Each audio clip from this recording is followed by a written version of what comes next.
finished Whitebird almost 2 years ago at this point. Yeah, It's like I said, it's a bit of a cheat. But that being said, I did literally go back to back from like Alien Romulus straight onto Saturday Night. So yeah, it's been a bit of a whirlwind.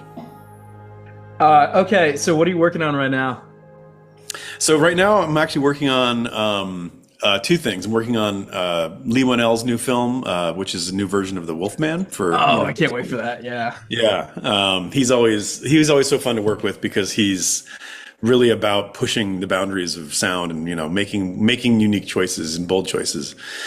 And then the other thing I'm doing right now is a movie for J.J. Abrams that's about I guess I can't give too much away, but it's about a suburban neighborhood in the 80s where strange things start happening. That sounds right up his alley. So It's very JJ. Yeah. do you know if you're going to be back for the next Batman whenever we get that? Yeah. And in fact, another cool project just got announced yesterday, which I'm excited about, which is this project called Dynamic Duo. And it's a thing that Matt is producing. And there's this company called Swaybox that does this really amazing animation technique. Mm-hmm. It's an in-camera technique. So it's a photo. It's real photography, but it's using almost like it looks almost like 3D rendering, but it's actually in camera because it's sort of like pre-animated puppetry with like very expressive puppets. And it's all keyframe animated, but it's done ahead of time and then photographed instead of done in a computer and then rendered. That is too cool. It's very cool. It's very cool. We did a demo, like a sort of proof of concept piece for Warner Brothers, I don't know, a few months ago, just to try to get it greenlit, and they finally greenlit it. So okay, well, I'm very excited about that, and I'm very excited about Batman 2. Which I think we'll probably start working on sometime at the top of next year. Or no, that's not true. Sometime at the top of 2026. I was going to say. I was going to say, I'm trying to get all my ducks in a row. But yeah, surprise. They filmed the entire thing already. Yeah, surprise. Yeah, exactly. Okay, well, I could talk with you about your other projects all day, but I figure we should get to the meat of probably your biggest one in Oscar contention this year. Okay, so this was a film that I honestly wasn't expecting it to be as much of a sonic experience as it ended up being. Yeah. It's very stressful. It's very overwhelming. So you were both the re-recording mixer and the supervising sound editor on this, right? That's right, yeah. So why don't you tell me a little bit about, first off, what did you guys get in terms of production audio to work with for this, since there's so many long takes and there's so much going on? Just kind of start from the ground up with me. Yeah, well, the first meeting I had with Jason about this, he called me in and sat me down. He said, look, the sound is more important in this movie than any movie I've ever done. And I was like, wow, okay. Like, that kind of took me by surprise because, we've done other things, the Ghostbusters movies, and, they're very complicated, big, sound design jobs and all that kind of thing. But as soon as he showed me the movie, I understood why, because, you've got at any given moment 20 people all, talking on top of each other and, interweaving around each other, and the choreography of the camera moving through everybody. And so naturally, what Steve Morrow had to deal with on set was dozens of actors all wearing radio mics, hidden microphones all over the set. He had microphones hanging all over the set to get just the ambience of the place. He had, multiple boom operators, trying to stay out of frame. Somehow, phone calls, phone taps, everything like that. And, to get all of that recorded was really a Herculean task. So, I can't think of anybody who could have done it better than him. But literally what we were getting was often, 40 something tracks per take, which is completely unheard of.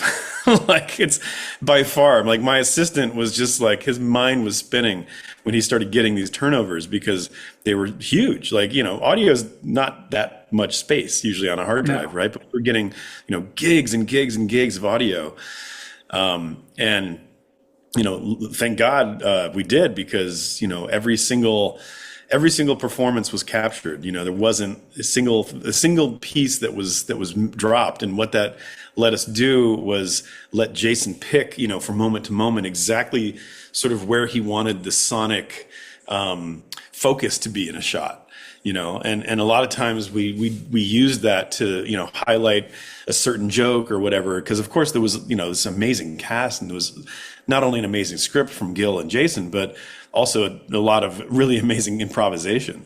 So there was little moments that actually Jason hadn't even heard on set, that in post he was like, oh, that's really funny, let's make a thing out of that.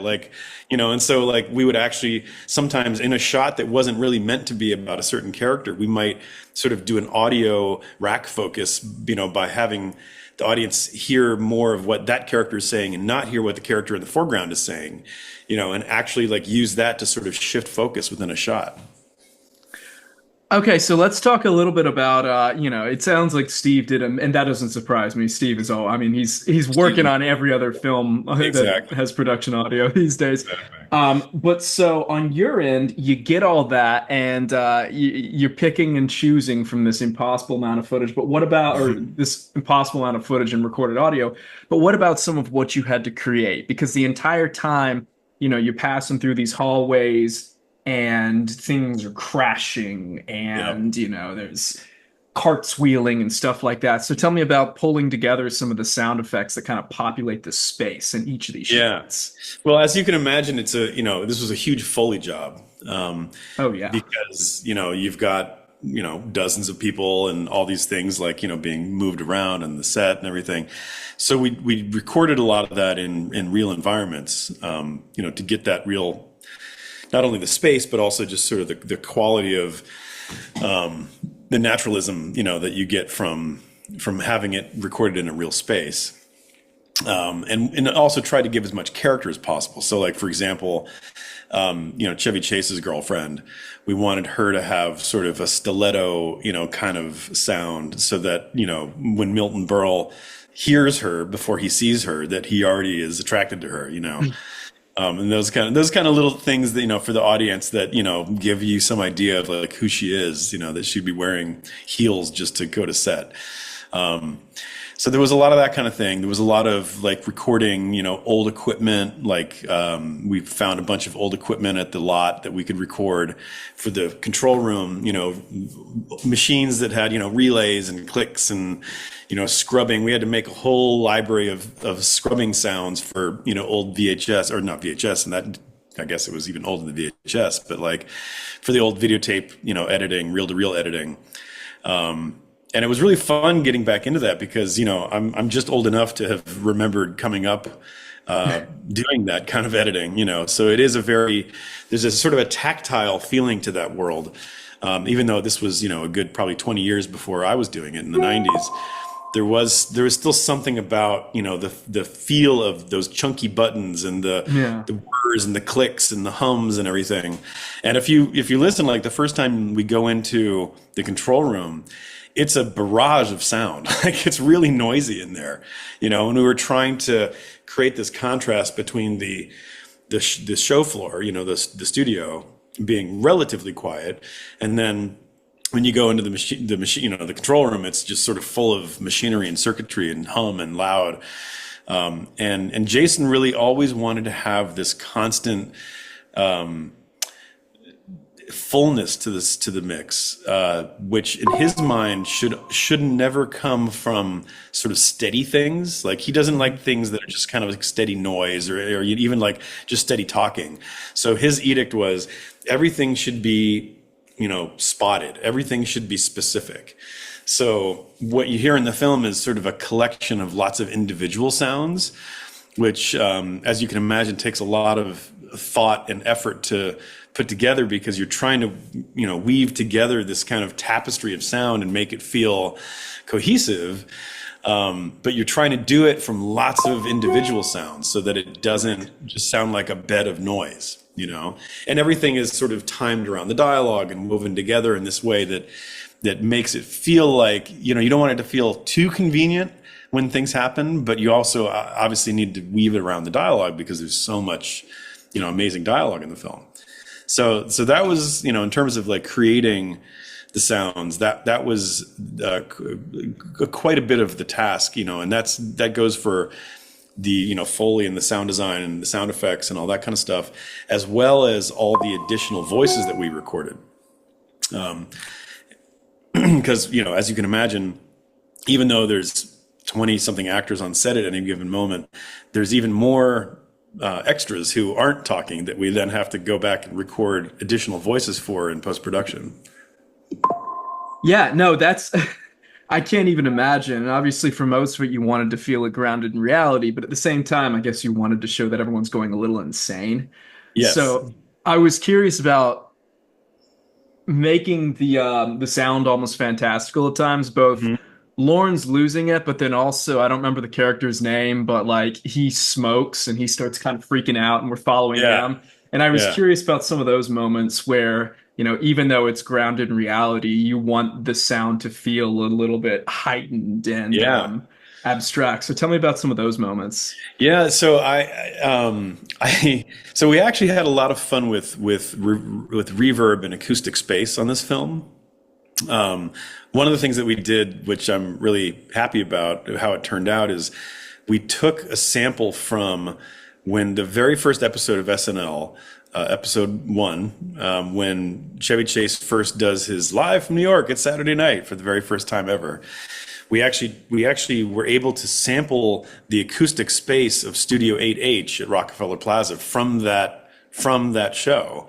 Like we actually took it from the actual show, and there's software now that will let you essentially analyze a recording and extract the acoustic signature of a space from that recording.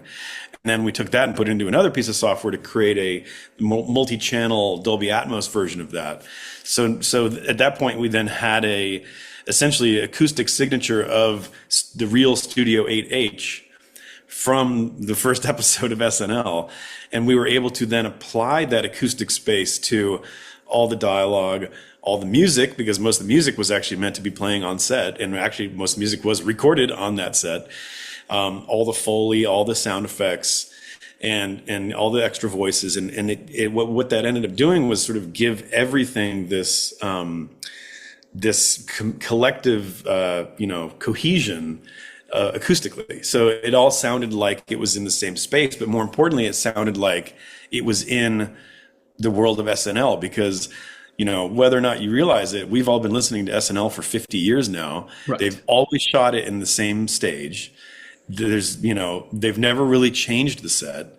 And that if you go back and if you pay attention, if you go back and listen to SNL, even from the very beginning to now, you can really hear that space of the stage. And we all subconsciously know what it sounds like. And it was one of those things that as soon as we put it on the dialogue, because of course, you know, we shoot on sound stages that are more acoustically treated, more dead, right? So as soon as we applied that, suddenly it was like, oh, it sounds like SNL now. Yeah. And it's sort of subtle. You don't think about it, but it does have a sound. And so, you know, in those kind of heightened, crazy moments, a lot of what makes them sound crazy is sort of going even farther with the idea of weird acoustic treatments. So I found this reverb sample of inside of a nuclear cooling tower from a nuclear power plant, and it has this weird ka-chuck, ka-chuck, ka-chuck kind of weird like echoey slapback thing that's like very just disorienting and strange, probably because of the shape of the thing. Yeah. And I decided for whatever reason to try to use that when Neil, the Lauren's assistant, smokes weed and kind of goes crazy for a second. I tried, like, I don't know, let's try putting this weird acoustic space on, you know, all the sounds he's hearing. So he picks up, you know, somebody hands him a cocktail, and it's, you know, incredibly loud and kind of echoing around in his head, you know, and he's kind of looking at it like, what the hell is this? And, you know, it's one of those things that, like, you know, again, hopefully the audience doesn't like think about it too much, but that is the kind of thing that, you know, if you accidentally smoke too much weed or something, suddenly things just become heightened in this way that's not always so pleasant, you know? Right. And it's a way to sort of tell the audience like, oh, he's having, a bad trip, basically. I want to go back to something you mentioned was that the music, you mentioned that on this production, most of the music was actually played on set and Yeah. recorded on set. Well, tell me a little bit more about, I guess, putting together the music, especially because I know in the film it's a plot point that initially he thinks it sounds too, I guess, dull and not Yeah. doesn't pop. So I mean, Yeah. you do have before and after. So tell me about creating all the music, the SNL music for this. Yeah, well, it's a multi-part answer, because a lot of what John Batiste did on the film was done, with his band, which you see in the film. They're actually playing a couple songs on camera, but then the rest of the score was done in the same on the same set with the same instruments and everything in the same band. And what they would do is, the editors, Nate and Shane, they would cut together the footage from the previous day and show it to John, and Jason and John would talk through sort of some ideas, and then John would just start riffing themes, with his band based on what they had just seen, and they would, do a few versions of that, and then the next day they'd do it again with whatever footage they'd shot that day, and so it was this thing that, like, it was recorded over the series of a few days, and it was largely improvised, for as far as I know. I mean, John might have written some stuff ahead of time to bring sort of, or have it in his head. I don't know what his process is. I mean, he's obviously a genius. But either way, what they came up with on set was just like mind-bogglingly cool. And then we had, hours of You're about to recording get a dog. on set. So we had hours of recording that then our brilliant music editor, Chris Newland, he was able to take. Alfie, hush. Oh, hold on for just 1 second. Sorry. Sure.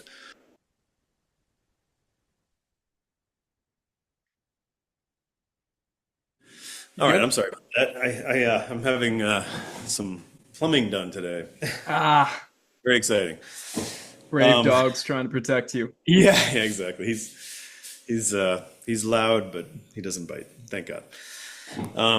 So yeah, so then all this, amazing material is recorded on set, and then our brilliant music editor Chris Newland had the task of basically taking all this material and assembling it, not only sort of in sync with the film, but to try to find the pieces that sort of felt the most like what Jason was wanting to do from moment to moment.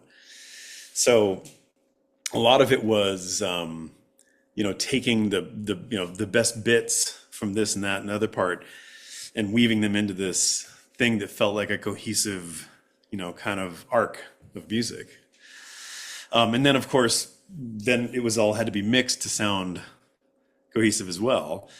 And then on top of that, John had some additional ideas, once we were in post. So he came in and did a bunch of piano parts that was recorded on the Streisand scoring stage. So now you have material that was recorded on set in Atlanta, and then you have piano that was recorded in the most beautiful, sounding scoring stage, and and then Tom Ozanich, our music mixer, had to kind of take all those things and make them sort of speak to each other, in a way that was like musically cohesive. And, of course, then deal with all the music that was meant to be sounding like it was on set as well. And then the final piece of the puzzle was Jason wanted to re-record the SNL theme for the end of the film. And the thing that's interesting about that is, I didn't realize this at the time, but that was originally written by Howard Shore, the film composer. Yeah, I was a little bummed that there wasn't a Howard Shore cameo or somehow Yeah, worked in here. He did a I lot of the know. early music for Yeah. the show. Yeah, which I didn't realize. I guess he had worked with Lorne Michaels in Canada on Lorne's previous show in Canada. Well, they went to summer camp together. They knew each Is that other. right? Yeah, yeah. He Wow. he had known him as long as the character Rachel Sennott played, and he No was like kidding. childhood friends. Yeah, and then Oh, I obviously, had no idea.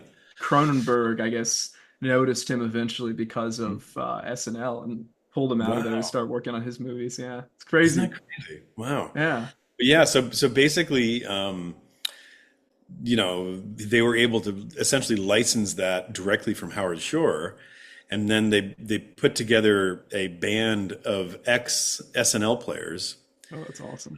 to play. I think ex and current SNL players to play the thing, and and then again, Tom had the task of sort of making it not only sound like the SNL music that we know and love, but also then to sort of take it up a notch to make it sound cinematic and also sort of blend in with the really kind of high contrast dynamic music mix that we had had for the rest of the film. So it was really fun to see that part happen, from my side, because I just got to kick back and watch him do the work. But but Tom's a really amazing music mixer, and I think that was the happiest moment I saw with Jason on the mix was when Jason at first wasn't happy with the way the music for the end titles was sounding when it first came in, and he was sort of already Jason's he's such a producer as well as a director, so he's already going down the road of like problem solving, like, oh yeah, maybe we'll have to re-record the sax solo to give it more energy, and maybe this and that and blah blah blah, or maybe we'll have to figure out a way to license the original recording or something. And Tom said, "Tell you what, why don't you just give me like an hour or two with this, and let me do a remix, and let me just see what I can make it do." And we all came back after an hour or two and hit play for Jason, and it just ripped. And Jason like stood up and clapped and like came down and gave us a hug, and like it was just one of those great moments when you can really see that a mix, like a great mix, really can change the entire dynamic of a musical performance. It can really like almost make it a different performance if you do it right. And a lot of that's because we have the ability with faders and the other tools that we have to actually kind of inject additional performance into a performance. So we can give things more dynamics or change the dynamics of a performance or whatever. And of course, that's not to take anything away from the original performances themselves, but it just was that Jason was looking for a very specific thing, and Tom understood what he was asking for, and he understood the assignment, and he was able to deliver a really fun dynamic mix on that track. That is fantastic. Well, I Yeah. think we are out of time here, but I really enjoyed the work in this film, and I'm gonna need to watch it again to kind of view it with some of what you pointed out for me now. Yeah. But it's fantastic work, and Thank you. it's been a good year across the board for you, and I have been very lucky. Yeah. I mean, between this and Alien Romulus and Better Man, which the trailer just dropped today. I saw it at Telluride. Yeah, Oh, good. it is Yeah. something else. Yeah. It really is. It's something else. And I don't know if you got a chance to see Alien Romulus, but that from a sound design point of view, that one is also, it was a lot of fun. Yeah, that was fantastic. Are you the one who at some point in the past you worked with Mark Mangini? That was Lee. So my okay. supervising partner Lee worked a lot with Mark Mangini on the Dune films and things like that. Okay, yeah, because Mark was all excited about that one because he was talking about one of his proteges was on there. So, Oh yeah, it's yeah, Lee. well, yeah. that was great too. It sounded fantastic. So Oh yeah, thank you. All right. Well, thank you so much, man. And, best of luck with your continuing busy mixing and sound designing schedule. Keep up the good work. Thanks, man. All right.